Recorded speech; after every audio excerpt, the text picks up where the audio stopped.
How you doing, everybody? Welcome back. Today is day 29 of our study of the Bhagavad-gītā. I have an apology to make to all of you. What happened, I went and I looked at all the content that we had to get into today. And then I realized that we were supposed to go from text 18 to text 55, which is 38 verses. There's so much important stuff to cover there. That I felt it's just too much to cover in one day, so many verses. And then I said, you know what? But it's okay because we were doing this in 30 days and there's 31 days in September, so everything's going to be fine. We'll just add one more day and we'll still finish it within the month.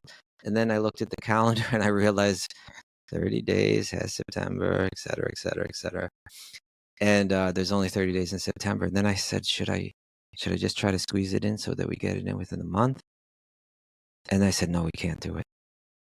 So I apologize. What I want to do is actually just add one more day. That we're going to do this in 31 days. We're going to go one day into October. I hope you don't mind, but I just didn't feel right just skipping over all of this stuff.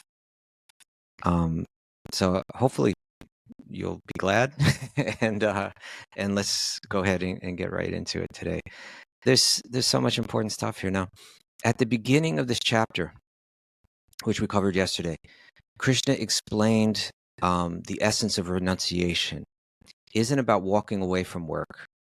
It's about letting go of the false sense of ownership within the work that we do. And he called that tyaga, internal renunciation, as opposed to sannyasa, which was giving up the action itself. He's saying you can act and renounce internally, renounce the attachment. And he said that matters more than external renunciation. And then to deepen Arjuna's understanding of this, Krishna then analyzed action itself in verses 13 through 17. And he showed that even a single act isn't simply the product of one person's will. It arises from a convergence of 5 different factors: the setting, the instruments, the doer, the various efforts, and then you could say the super soul or destiny. And so he's analyzing action as a more nuanced kind of thing. And with that perspective in place, Krishna then turns to these verses that we'll cover today. We'll do 18 through 40 today. And here he's going to give this kind of really interesting examination of human activity. And he's going to look at the main components that shape how we live and act in this world. Right? If Arjuna is going to have to act as a yogi, but in the world, he's going to need this knowledge. You remember that we began by saying that these chapters 16, 17, and 18 have to do with aligning oneself with the metaphysical reality. You need to really know it in more detail. And so he's going to go into action itself. Action was, again, it was Arjuna's fear. If I act, I'll become bound. And now Krishna is really going to show, no, you need to understand action in depth. He's going to go through these 6 different components.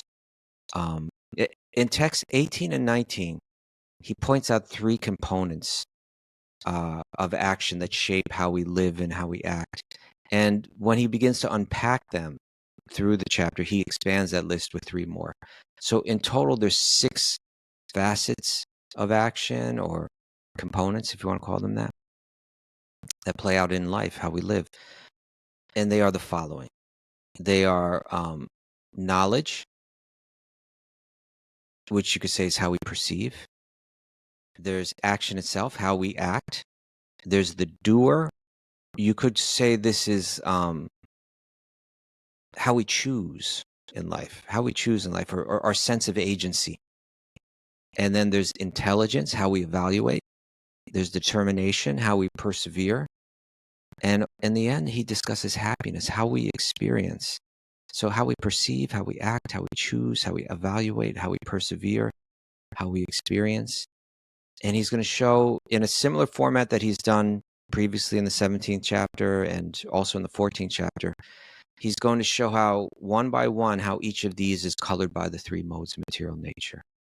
And all of this is to show something that's really important. It's a simple idea, but it's something that we can easily lose touch with, is that in all of our actions in life and in all of our activities, Krishna is saying that the inner quality matters more than the outer form, right? Now, people might say, well, what do you mean? It's like, it's actually what you do that matters. But think of it like this, and think of this in terms of yoga, and think of this in terms of our evolving into better people, and ultimately into people that are worthy of liberation. It's the inner quality that matters most. In a simple way, just think of like a child. Raghunath uses this example a lot. He does it in a funny way, but he says, like if a very young child makes a drawing for their parent, and he says, "Oh, I made a drawing of you, Daddy." And then they bring that drawing, and the drawing is basically a stick figure. It's got a couple lines and a big bulb for a head and a couple dots for eyes and the wrong number of fingers. And the parent looks at that, and they know that the external form of this drawing is the pits, right? It's like it's not good at all. But that doesn't matter at all to the parent. What matters is the internal quality of the child. And they know that the child was trying to please them, was thinking of them, and wanting to please them by making an offering to them. And that's all that matters to the parent. So when the parent gets it, the parent doesn't say, "This is a terrible drawing." No, the parent says, "This is such a nice drawing that you made of me." Right? And they actually feel that. They actually feel touched by the drawing, right? And if someone that didn't know them gave them a far more accurate drawing, it wouldn't mean so much to them.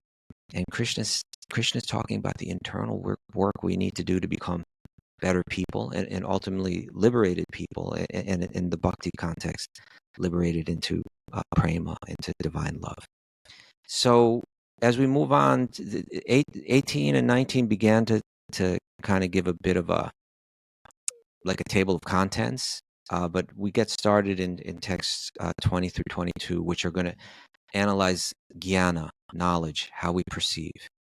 And text 20 reads like this: that knowledge by which one undivided spiritual nature is seen in all living entities. We call that samadarshana, if you remember. One undivided spiritual nature. Being able to see one undivided spiritual nature in all living entities. Though they are divided into innumerable forms, you should understand to be in the mode of goodness. It is not so this is saying that it's not the content exactly of what we know, but it's the quality of our vision, what we can see that others may not be able to see. Although there's people in all different types of bodies, there's men, there's women, black, white, this country, that country, tall, short. What to speak of all the different species. I'm seeing a unity within that diversity. Sarva bhuteshu, in all living beings, yena ekam bhavam avyayam ikshite.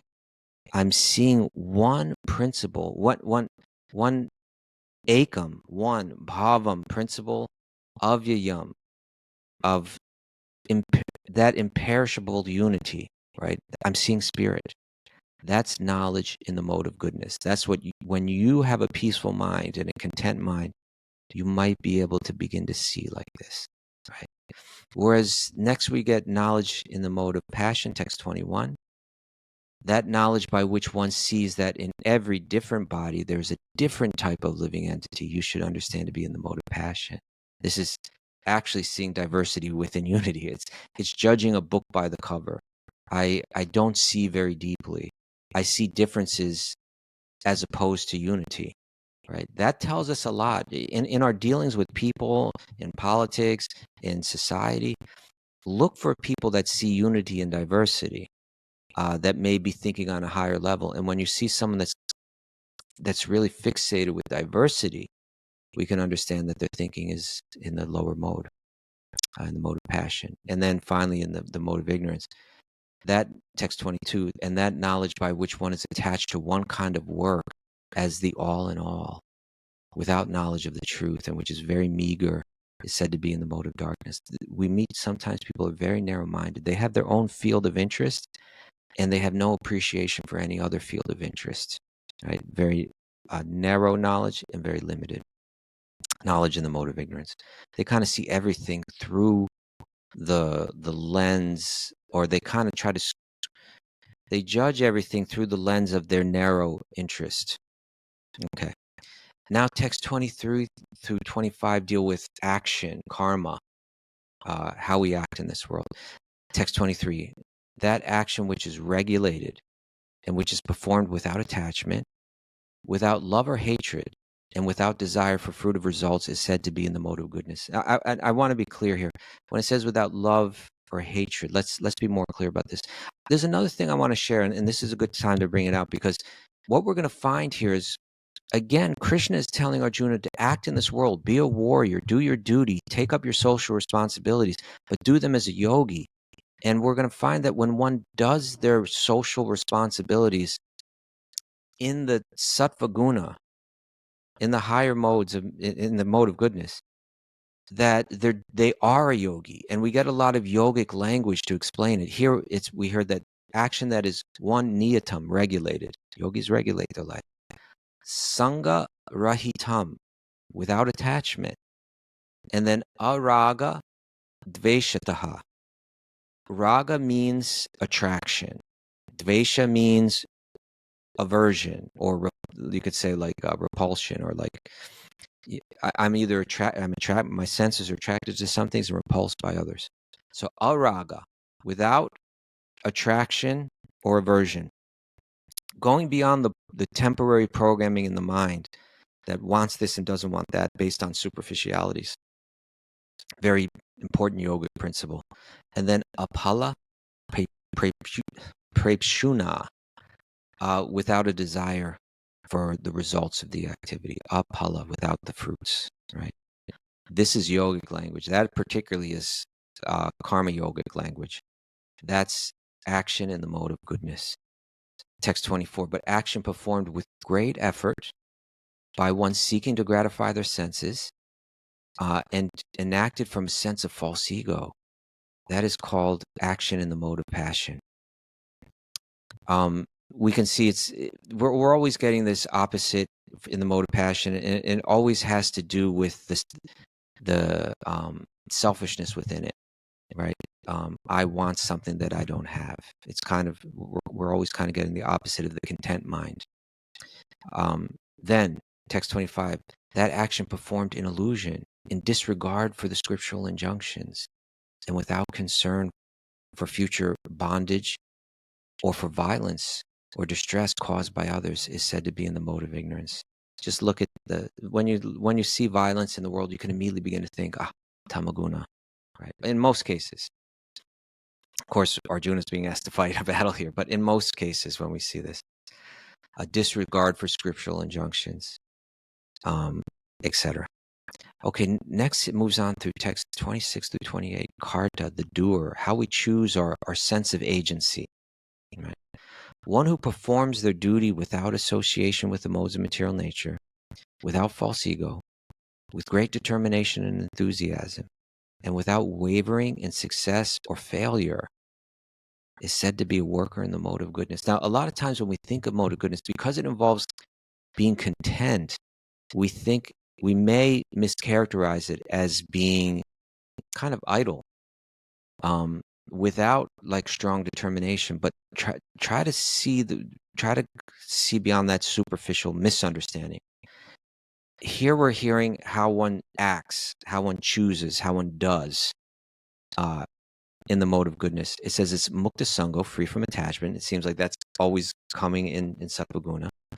Anaham vadi, free from false ego. I'm not doing this based on ignorance, a false idea of who I am. And then it says driti utsaha samanvitaha, with great determination and enthusiasm, with driti and utsaha. This is a person in the mode of goodness. They have great determination, they have great enthusiasm. And someone in the mode of passion may also have something like that, but they don't have this. Siddhya siddhyor, nirvikaraha. They don't waver in success or failure, right? again, the internal is more important than the external. When we are acting based on attachment, when our attachment is not being fulfilled, we want to give up the action. But when we are acting based on something because we feel something is the right thing to do, then we can do it whether or not things are going well or not. We can stay steady. Really important. This is someone that's acting in the mode of goodness. Text 27 says, the worker who is attached to the work and the fruits of the work, desiring to enjoy those fruits, and who is greedy, always envious, impure, and moved by sorrow, but moved by joy and sorrow, is said to be in the mode of passion, right? I'm feeling good, so I'll continue. I'm not feeling good, I'm going to stop, right? This sidya sidyor, we heard this back in text 248. Arjuna, do your duty, do it without attachment to success or failure. And such steadiness is called yoga, right? Samatvam yoga uchite, the steadiness of mind. We're hearing some of the same qualities that we've always been hearing before. Samadarshana, here's samatvam. Okay, and now the worker this is the mode of ignorance, text 28, the worker who's always engaged in work against the injunctions of Scripture, who's materialistic, obstinate, cheating, and expert in insulting others, and who is lazy and always morose and procrastinating, is said to be a worker in the mode of ignorance. We live in such a dark age that sometimes actually we glorify these qualities. We think there's some expressions of one's individuality and independence, but it's really, it just leads to destruction, self-destruction, destruction of relationships, etc. All right. Text 30 through 32, we deal with the buddhi, with the intellect, the intelligence, how we evaluate, and how it's colored by the three modes. O Arjuna, that understanding by which one knows what ought to be done and what ought not to be done. What is dharma and what is adharma is really what we're getting at here. What is to be feared and what is not to be feared. What is binding and what is liberating is in the mode of goodness. They've got this clarity, right? This clarity. But in the mode of passion, that clarity becomes clouded by desire and self-interest. O son of Pritha, Arjuna, that understanding which cannot distinguish between dharma and adharma, between action that should be done and action that should not be done, is in the mode of passion. This is an inconsistent type of intelligence. It wavers, it misjudges. It's swayed by one's passions. It's swayed by one's desires. Right? And then when we get to the mode of ignorance, basically it just takes reality and turns it upside down. They get everything wrong with their intellect. That understanding which considers adharma to be dharma and dharma to be adharma, under the spell of illusion and darkness, and strives always in the wrong direction. O son of Partha, O Partha, O son of Priti, is in the mode of ignorance, right? This is, whereas in the mode of passion, the clarity was clouded by desire. Here, desire it's got one leading totally astray with confidence that I'm doing the right thing. We can see this all the time. You just have to look. You'll see it everywhere. Sometimes we see so-called religious people with great confidence speaking stuff that's entirely contrary to any spiritual thought, including to that within their own religion, preaching hatred in the name of their religion, things like that. Very destructive. Okay. Text 30 through 35 deal with determination, driti. You could say it's like one's resolve, one's willpower, how we persevere. And for yogi, this is so, for anyone in life, but, a yogi especially, but without perseverance, even the best vision or plan, it just dissolves at the first obstacle that we come up against. And life is always going to bring resistance, and there's distractions, and there's difficulties, and there's setbacks. And perseverance is the power to keep moving forward despite whatever resistance arises. And you could say it's the bridge between what we aspire for and what we can actually attain. And in spiritual life, that's the point, right? A lot of us find attraction to it. And we might even aspire for it. I want to be like that. But how will you attain it? It's going to take perseverance. And for the yogi, perseverance is very important. The traditional yogi, we see them persevering. I'm sitting out in the cave. It's cold. I'm sitting up straight. I'm controlling my mind. It's going to take this yogi working in the world. It looks very different, but it's going to have a similar type of perseverance that's working through it. And actually, when we hear this description of perseverance, of driti, in the mode of goodness, we're going to hear very yogic language here, right? O son of Prita, that determination which is unbreakable. Unbreakable determination is a sign of the mode of goodness, right? It's not just sitting around. It's unbreakable determination, which is sustained with steadfastness by yoga practice, and which thus controls the activities of the mind, the manas, the life, the prana is the word used, the senses, the indriya, is determination in the mode of goodness. It's willpower that's anchored in clarity and discipline. It's real yoga, right? He said here it's yogena. It's sustained by yoga practice.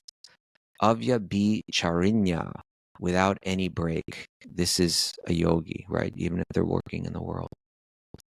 Text 34, but that determination by which one holds fast the fruit of results in religion, economic development, and sense gratification is of the nature of passion, O Arjuna. They may have energy and persistence there, but the goal of it is worldly rewards. That's what they're looking for in the mode of passion. And then when it comes to the mode of ignorance, they're just weak and misguided. Their resolve is always misguided. Text 35, and that determination which cannot go beyond dreaming, fearfulness, lamentation, moroseness, and illusion. Such unintelligent determination, O son of Prita, is in the mode of darkness. I think this is epidemic in our culture now. I think media, and particularly social media, has contributed to this in very powerful ways. We get stuck in cycles of fear, cycles of lamentation, cycles of depression, inertia, fantasy, right? We live in, without going into too much detail, but, it used to be that men would get their act together, try to get a good job, dress well, go out and find a mate for life, have sex, raise a family, make money, build a house, all mode of passion stuff. But today it's like practically, people sit and they get involved in fantasy, through pornography, and then inertia, and then depression, and then lamentation. This is, not just pornography, but like in so many ways, just the scrolling. And we have dreams of what we want to be, and we never even begin to execute them, right? It all just dissolves at the first obstacle. We maybe never even come out the gate. This is the mode of ignorance. Okay, now finally, in text 36 through 39, there's going to be a discussion of sukha, of happiness, or how we experience in the three different modes. Text 36, it's introduced, the subject is introduced. O Arjuna, now please hear from me about the three kinds of happiness by which the conditioned soul enjoys, and by which he sometimes comes to the end of all distresses.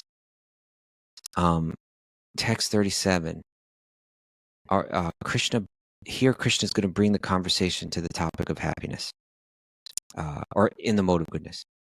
He says, that which in the beginning may be just like poison, but at the end is just like nectar, and which awakens one to self-realization, is said to be in the mode of goodness. Okay. In the beginning, it may be painful, like poison, bitter. In the end, it's like nectar, it's very sweet. Prabhupada said, which awakens one to self-realization. That's his translation of a phrase, Atma Buddhi Prasada Jam. Another way that you could translate that too is Atma Buddhi Prasada Jam. Jam means to be born from.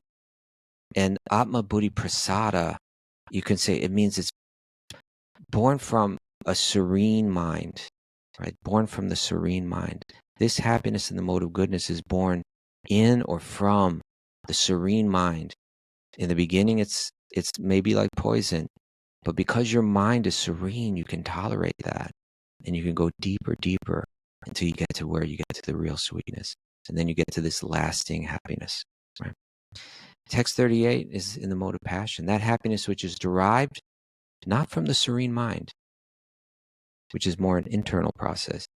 That happiness which is derived from contact of the senses with their objects, and which appears like nectar at first, but poison in the end, is said to be of the nature of passion. Right? Here the word used for its where it comes from. Vishayendriya samyogad. Samyoga means the coming together of the Vishayendriya, of the senses with their objects. That's where this happiness is derived from. So much wisdom about life in those two verses. Essentially, we're all looking for happiness, right? Now, ultimately, the devotee that rises above the modes of material nature is going to find the happiness of the self. That's the happiness of the soul. But at least in the mode of goodness, it's being born from a serene mind, right? And in the mode of passion, it's the senses in contact with their objects. Think of these two. We heard about happiness born from, is that the right one? Yes. Happiness born from the serene mind. It moves from bitter to sweet. And then happiness born from the contact of the senses with their objects moves from sweet to bitter. So we have a real contrast here, right? One is kind of internal and one is kind of external. And just as you go through your day, consider where you search for your happiness. Are you searching for happiness that's born from the contact of the senses from their objects? When we feel a dopamine drop, analyze it. I'm feeling good right now. Why am I feeling good? Am I feeling good because my senses have contacted an object which has stimulated a feeling of happiness in me? And if I am, I should be able to recognize that that is happiness in the mode of passion, and that it may be sweet in the beginning, but in the end, it leads to bitterness. Or how much of the happiness that I experience during my day is happiness born of a serene mind, that I could just sit back and feel it without my senses being in contact with anything, that it's happening on a more internal level. See if we can begin to move more in this direction, and you're going to become more happy, and you're going to taste nectar, and you're going to be able to have the serene mind that's going to be able to move beyond the modes of material nature entirely. All right. Really important stuff. Stuff that if we don't stop and really not only think about, but begin to apply, we don't go anywhere in life, right? We're destined for bitterness. Okay. And finally, text 39. And that happiness which is blind to self-realization, which is delusion from beginning to end, and which arises from sleep, laziness, and illusion, is said to be happiness in the mode of ignorance. Now think about this, right? This is tamasic happiness. It's a type of escapism. It's like numbness being kind of misinterpreted as happiness, where you dull your awareness. And that kind of dullness of awareness keeps one bound. But, do I find my happiness? I work hard all day, and then I come home and I sit in front of the television, just zone out. Is my favorite part of the day when I lie down to go to sleep, and just everything kind of goes away and I become numb. Do I take intoxicants that numb my awareness? If I'm looking for happiness in these ways, I'm looking for happiness through the mode of ignorance, and it will always lead to misery. That mode of that tamaguna. Okay, and then text 40 basically says that everybody here in this world is struggling with this, with these three modes coloring our internal world. So as we've been progressing through these final chapters of the Gita, I've been describing this arc like this, that chapters 13 through 15 laid out this metaphysical map, the metaphysical reality, the relationships between matter and the self and the supreme. And then chapters 16 through 18, Krishna turns from theory to like the more practical question of how do we align ourselves with that reality.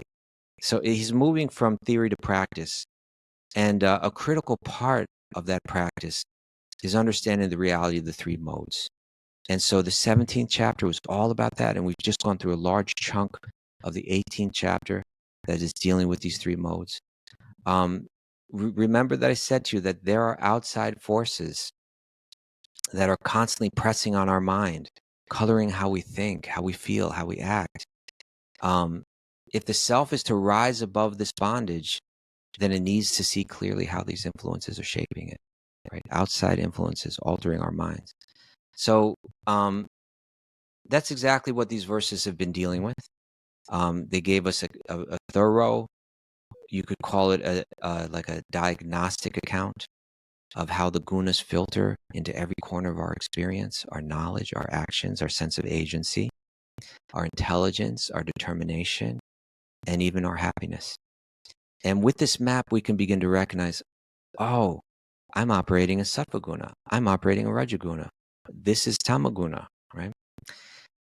That recognition has power. And once we begin to see these modes at work, especially in ourselves, and we won't identify with them. We won't be controlled by them, but we can begin to attempt to get them under control and gain freedom. So this is the way that we can uplift ourselves. And in this way, the Gita is showing us that liberation, it doesn't have to be some distant realm. It begins right here in the understanding of how our own minds are being shaped and learning to align them with truth. That's what we're learning here. It's moving from theory to practice. I know it's like it begins to feel like a long list and a little tedious. All these different ideas about how these different 6 things are colored by the modes. But if you keep going back to them, analyze your happiness, analyze how your intelligence is functioning. Analyze all of these 6 in your life, and you're going to be able to improve your life, right? The more that we read them, regularly, and then don't just let them sit in the book, but begin to apply them to your mind and to your life, and you'll find them to be very effective tools. Right? We're being given the tools now to rise above the influence of the modes, but we always have to remember that ultimately Krishna said back in 7:14 that one rises above the modes easily just simply by surrendering unto him. So that's the Krishna factor. But practicing these is how we practice surrendering to Krishna. So it's kind of like it works both ways, right? When we surrender to Krishna, this naturally develops. But through trying to develop this, it's part of our path to surrendering to Krishna. All right, that's all for today. We're going to go one extra day. I'm sorry about this. We have 2 days left. I feel really good. I feel like I've really grown through this month. I hope you all have too. Thank you so much. Hari Om. Tat Sat.